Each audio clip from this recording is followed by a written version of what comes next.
Alright, let's talk about this whole why so many countries don't like China thing. Yeah, it's not really about history. Nah, it's about like reality. Take Britain, right?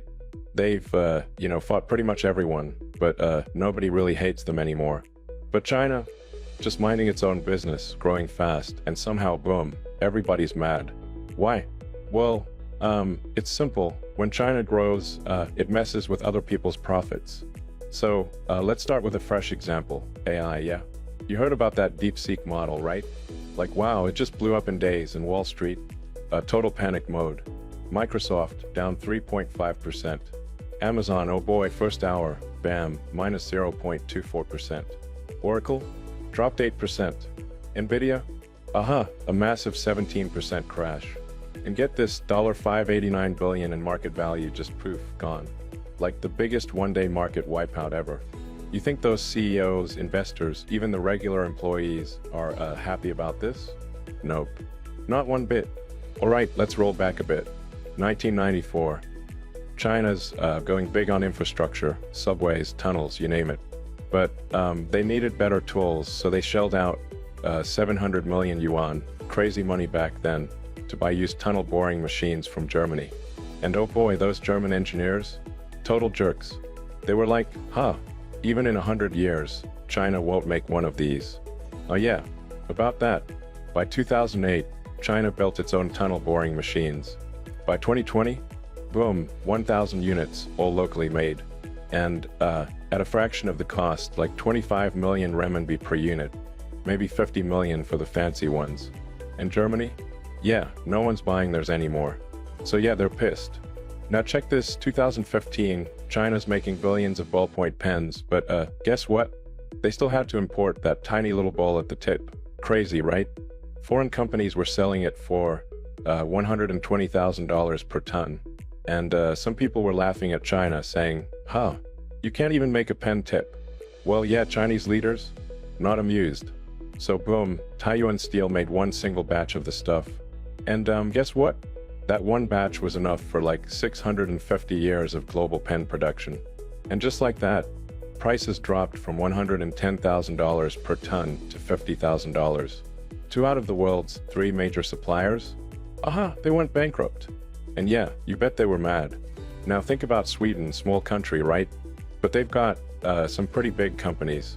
Ericsson, Volvo, ABB Robotics, IKEA. Yeah, China's putting massive pressure on every single one of them. Like, who even buys Ericsson phones anymore? China's domestic market alone is big enough to wipe them out. And 5G, China's running the show, and Ericsson's losing market share everywhere. Same with Nokia, Samsung, all those guys.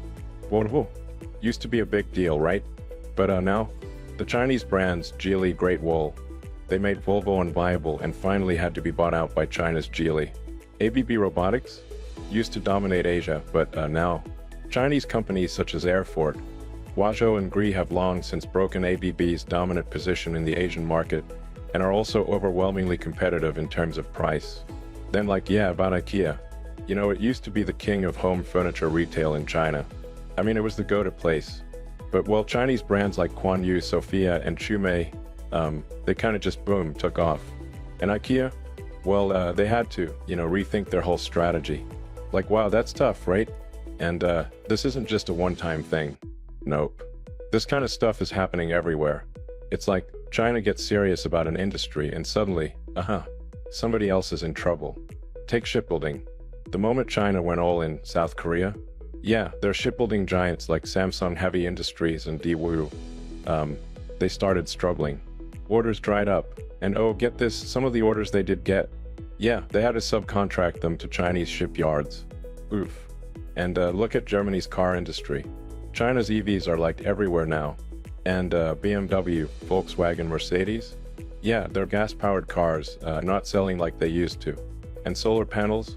Yeah, China's solar industry is like massive now. Meanwhile, Western solar companies, they're kinda, not doing great. Oh, and home appliances? Like, remember when Japanese brands like Panasonic, Toshiba, and Sharp ruled the market? Yeah, well now, they're struggling to keep up with Chinese brands. Motorcycles? Yep.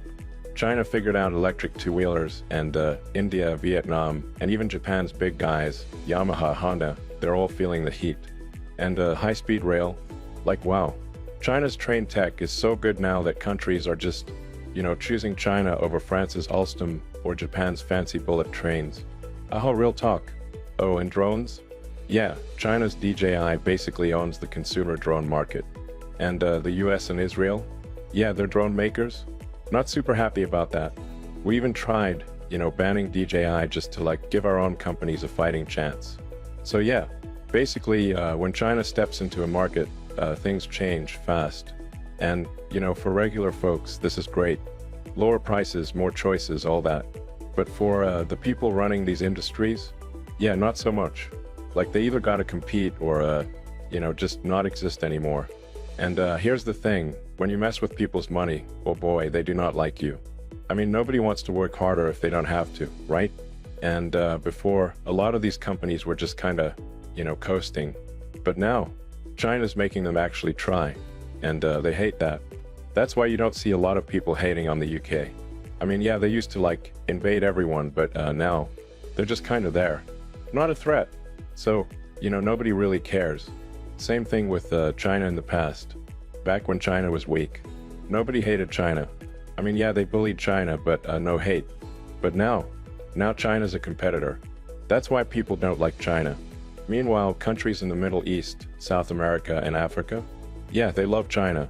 Why? Because China isn't crushing their industries. They just bring in affordable products, build stuff, and don't cause problems. But at the end of the day, does it really matter if some people don't like China? Not really. What matters is strength. As far as I know, the Chinese people don't really care about this.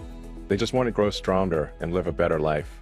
So, you don't have to like China, but it's probably not a good idea to provoke them, because the sleeping dragon has already awakened.